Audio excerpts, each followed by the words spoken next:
ആത്മമിത്രം, യേശുയൻ ആത്മമിത്രം. ദൈവനാമം മഹത്വപ്പെടുമാറാകട്ടെ. നമ്മുടെ കർത്താവിൻ്റെ വീണ്ടും വരവിന് മുമ്പായി ഒരു പ്രാവശ്യം കൂടെ നമ്മെ സ്നേഹിച്ച് നമുക്ക് വേണ്ടി കാൽവറി ക്രൂശിൽ യാഗമായി അർപ്പിച്ച ദൈവകുഞ്ഞാടിനെ ഓർത്ത് കാൽവറി ക്രൂശിലെ ദർശനം ദർശിച്ചുകൊണ്ട് തന്നെ ആരാധിപ്പാൻ ലഭിച്ച ഈ നല്ല അവസരത്തിനായിട്ട് സ്തോത്രം ചെയ്യാം. കഴിഞ്ഞ ആഴ്ച കർത്താവ് ക്രൂശിൽ കിടന്നുകൊണ്ട് മൊഴിഞ്ഞ 7 മൊഴികളിൽ ഒന്നാമത്തെ, പിതാവേ, ഇവർ ചെയ്യുന്നത് എന്നതെന്ന് അറിയായ കൊണ്ട് ഇവരോട് ക്ഷമിക്കണമേ എന്ന മൊഴി നാം ഓർത്തു. ഇന്ന് നമ്മുടെ കർത്താവ് ക്രൂശിൽ കിടന്നുകൊണ്ട് മൊഴിഞ്ഞ രണ്ടാമത്തെ മൊഴി നമുക്ക് ചിന്തിക്കാം. ഇന്ന് നീ എന്നോടുകൂടെ പറുദീസായിൽ ഇരിക്കും. ലൂക്കോസ് 21:41. നമ്മുടെ കർത്താവിനെ, ദൈവപുത്രനെ ക്രൂശിച്ചത് അന്നത്തെ ഗലീല നാട്ടിനെ വിറപ്പിച്ച 2 ദുഷ്പ്രവൃത്തിക്കാരോട് കൂടെ ആയിരുന്നല്ലോ. 3 ഏറ്റവും ക്രൂരന്മാരായ, മറ്റ് യാതൊരു ശിക്ഷയും നൽകാതെ ക്രൂരമായ ക്രൂശുമരണത്തിന് മാത്രം അർഹരായ 3 കുറ്റവാളികളായിരുന്നു അന്നുണ്ടായിരുന്നത്. അവരിൽ പ്രധാനിയായിരുന്ന ബർബാസിനെ വെറുതെ വിട്ടുകൊണ്ട് ആ സ്ഥാനത്തായിരുന്നു നിരപരാധിയായ ഇവനിൽ ഒരു കുറ്റവും കാണുന്നില്ല എന്ന് ആവർത്തിച്ച് പറഞ്ഞ പീലാത്തോസ് ക്രൂശീകരണത്തിനായിട്ട് ഏൽപ്പിച്ചു കൊടുത്തത്. താൻ കർത്താവ്, അവൻ യഹൂദന്മാരുടെ രാജാവ് താനാണെന്ന് പറഞ്ഞു എന്നൊരു കുറ്റമാണ് അവൻ്റെ മേൽ ചുമത്തിയത്. പ്രിയമുള്ളവരെ, രാവിലെ 9 മണി മുതൽ 3 മണി വരെ ഘോരവേലിൽ ആകാശത്തിനും ഭൂമിക്ക് മധ്യേ തൂങ്ങിക്കിടക്കുമ്പോൾ തൻ്റെ ഇരുവശത്തും കിടന്ന കള്ളന്മാരും, ഇവൻ ഇസ്രായേലിൻ്റെ രാജാവാകുന്നുവെങ്കിൽ ഇപ്പോൾ ക്രൂസിൽ നിന്ന് ഇറങ്ങി വരട്ടെ, എന്നാൽ ഞങ്ങൾ അവനിൽ വിശ്വസിക്കാം എന്ന് പറഞ്ഞ് നിന്ദിച്ചുകൊണ്ടിരുന്നപ്പോഴായിരിക്കാം കർത്താവ്, പിതാവേ, ഇവർ ചെയ്യുന്നത് എന്നതെന്ന് അറിയായ കൊണ്ട് ഇവരോട് ക്ഷമിക്കണമേ എന്ന് പ്രാർത്ഥിച്ചത്. അത് കേട്ടപ്പോൾ അവരിൽ ഒരുവന് മാനസാന്തരം ഉണ്ടാകുകയും തൻ്റെ തെറ്റുകൾ മനസ്സിലാക്കി അനുതപിച്ച് ഏറ്റു പറഞ്ഞു, യേശുവേ എന്ന് വിളിച്ച്, നീ രാജ്യത്വം പ്രാപിച്ചു വരുമ്പോൾ എന്നെ ഓർത്തു കൊള്ളണമേ എന്ന് പ്രാർത്ഥിച്ചു. അവൻ യേശുവേ എന്ന് വിളിച്ചതിൽ നിന്നും യേശു യഥാർത്ഥമായി രക്ഷിതാവാണെന്നും ദൈവപുത്രനാണെന്നും ആ കള്ളൻ വിശ്വസിച്ചു. മാത്രമല്ല, അവൻ മരിച്ചാലും ഉയർത്തെഴുന്നേറ്റ് രാജാവായി വരുമെന്നും അവൻ വിശ്വസിച്ചു. അവൻ വാസ്തവത്തിൽ യഹൂദന്മാരുടെ രാജാവാണെന്ന് വിശ്വസിച്ച് ഏറ്റു പറഞ്ഞതിൻ്റെ ഫലമായി യേശു അവനോട്, ഇന്ന് നീ എന്നോടുകൂടെ പർദീസയിലിരിക്കും എന്ന ഉറപ്പ് നൽകി. കൃപയാലെ വിശ്വാസം മൂലമുള്ള രക്ഷ ആ കള്ളന് പിതാവ് ദാനമായി നൽകി. പ്രിയമുള്ളവരെ, നമ്മുടെ പാപങ്ങൾ എത്ര കടുഞ്ചുപ്പായാലും അതിനെ ഹിമം പോലെ വെളുപ്പിക്കാൻ ശക്തനാണ് നമ്മുടെ കർത്താവായ യേശു മശിഹ.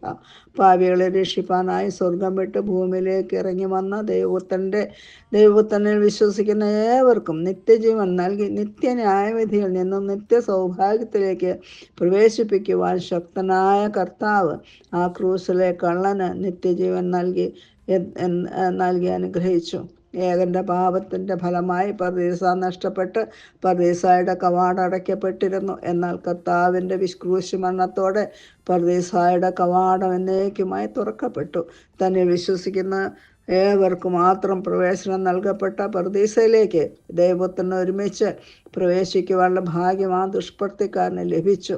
യാതൊരു അർഹതയുമില്ലാതിരുന്ന ആ കള്ളന് രക്ഷ ലഭിച്ചത് കൃപയാലെ വിശ്വാസം മൂലം മാത്രമായിരുന്നല്ലോ. ഇന്ന് നമുക്ക് ഓരോരുത്തർക്കും ഈ കൃപാസനത്തിലേക്ക് അടുത്തുവരുവാനുള്ള പ്രവേശനം ലഭിച്ചതും കൃപയാലെ വിശ്വാസം മൂലം മാത്രമാകുന്നു.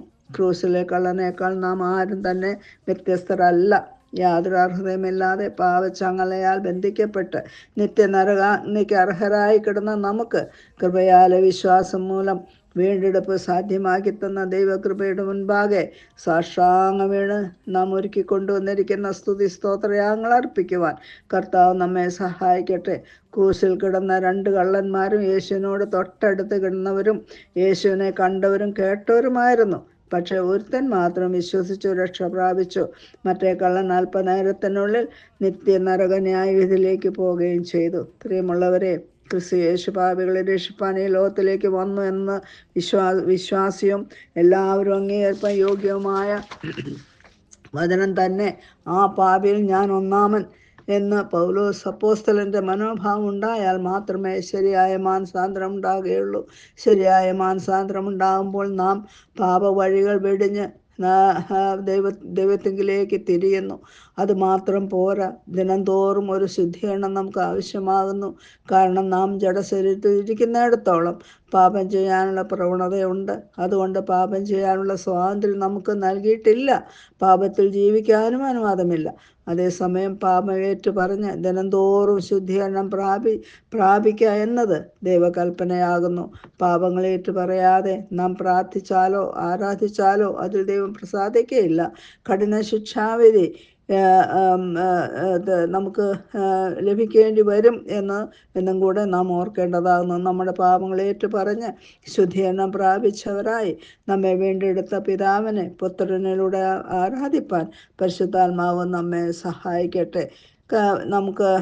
നാം പാപികളായിരുന്നു എന്നും ആ ക്രൂസിലെ കള്ളൻ അവൻ്റെ പാപത്തെ അവനേറ്റു പറഞ്ഞ് അവൻ യേശു എന്ന രക്ഷിതാവ് എന്നർത്ഥം, ആ യേശുവിനെ രക്ഷിതാവേ എന്ന് വിളിച്ചുകൊണ്ട്, യേശുവേ എന്ന് വിളിച്ചുകൊണ്ട് ആ രക്ഷിതാവിനെ അവൻ വിശ്വസിച്ചത് കൊണ്ട് അവന് രക്ഷ പ്രാപിച്ചു. പ്രിയമുള്ളവരെ, നമ്മുടെ പാപങ്ങൾക്ക് പരിഹാരമായി പാപത്തിൻ്റെ ശിക്ഷ ഏറ്റുവാങ്ങിയ യേശു കർത്താവ് പാപികളെ രക്ഷിപ്പാൻ ഈ ലോകത്തിലേക്ക് ഇറങ്ങി വന്ന ഏക രക്ഷിതാവാകുന്നു എന്ന് നാം വിശ്വസിച്ച് നമ്മുടെ ഹൃദയങ്ങളിൽ നമ്മുടെ കർത്താവിനെ നമ്മുടെ രക്ഷിതാവും കർത്താവുമായി സ്വീകരിക്കുമ്പോൾ മാത്രമേ നമുക്ക് രക്ഷ ലഭിക്കുകയുള്ളൂ. ആ കള്ളന് ലഭിച്ച രക്ഷ അത്ര വലിയ രക്ഷയായിരുന്നല്ലോ. ഇത്ര വലിയ രക്ഷ, ഇത്ര വലിയ സ്നേഹം, നമ്മെ സ്നേഹിപ്പാൻ തക്കവണ്ണം സ്വർഗസ്ഥനായ പിതാവ് നമ്മെ സ്നേഹിച്ച സ്നേഹത്തിൻ്റെ മുമ്പാകെ നമുക്ക് മുട്ടുകുത്താം. നമുക്ക് അവനെ ആരാധിക്കാം, അവനെ മഹത്വപ്പെടുത്താം. നാം ഒരുക്കി കൊണ്ടുവന്നിരിക്കുന്ന സ്തുതി സ്തോത്രങ്ങൾ, ഹൃദയത്തിൽ നിന്ന് ഉയരുന്ന നന്ദി നിറഞ്ഞ സ്തുതി സ്തോത്രങ്ങൾ നമുക്ക് അവൻ്റെ പാദത്തിൽ അർപ്പിച്ച് നമുക്ക് അവനെ ആരാധിക്കാം. കർത്താവെ, നമ്മെപ്പോലുള്ള അനേകായിരങ്ങൾ പാപച്ചേറ്റിൽ കിടക്കുമ്പോൾ നമ്മോട് കാണിച്ച ദൈവസ്നേഹത്തിൻ്റെ മുമ്പാകെ നമുക്ക് എത്ര നന്ദി പറഞ്ഞാൽ മതിയാകും. ഇത്ര വലിയ സ്നേഹം അല്ലെങ്കിൽ ഇത്ര വലിയ രക്ഷ ഗണ്യമാകാതെ പോയാൽ എങ്ങനെ തെറ്റി ഒഴിയുമെന്നുള്ളത് ഞാൻ ഓർക്കുമ്പോൾ നമുക്ക് ലഭിച്ച രക്ഷയുടെ മാഹാത്മ്യം നമുക്ക് മനസ്സിലാക്കിക്കൊണ്ട് പിതാവിനെ പുത്രനോട് ആരാധിപ്പാൻ പരിശുദ്ധാത്മാവ് നമ്മെ സഹായിക്കട്ടെ. ദൈവനാമം മാത്രം മഹത്വപ്പെടുമാറാകട്ടെ. ആമേൻ. ഹല്ലേലൂയ. സ്തോത്രം. നിൻ സ്നേഹത്തെ പ്രകാശിപ്പിക്കും ക്രൂശിനെ ദർശിച്ച നേരം നാഥനെ നിനക്കു ഞാൻ അധീനനായി പ്രമോദമായ എന്നായുസ്സിൽ സ്നേഹിച്ച വ്യർത്ഥ കാര്യങ്ങൾ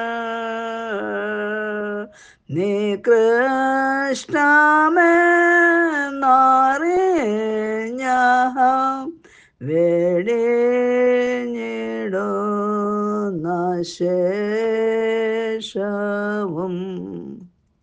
സാഷ്ടാംഗം വീണു പാദത്തിൽ വണങ്ങിടുന്നു ഭക്തിയോ